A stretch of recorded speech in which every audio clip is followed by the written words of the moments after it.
اہتمام عربی لفظ ہے جو اردو میں کئی معنوں میں استعمال ہوتا ہے۔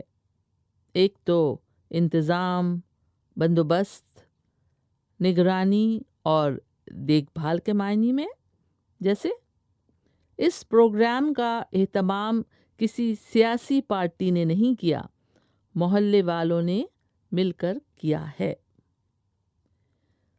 زیر اہتمام، زیر اہتمام کے معنی ہے انڈر دا سپرویژن، جیسے یہ جملہ اردو اکیڈمی کے زیر اہتمام جلد ہی اردو کورسز شروع کیے جا رہے ہیں۔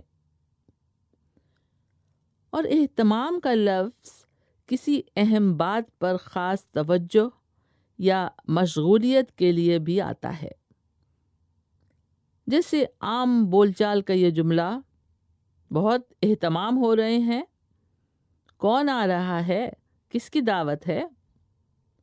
اور یہی بات شعر میں پروین شاکر نے کس خوبصورت انداز میں کہی ہے، بہت سے لوگ تھے مہمان میرے گھر لیکن، بہت سے لوگ تھے مہمان میرے گھر لیکن وہ جانتا تھا کہ ہے اہتمام کس کے لیے۔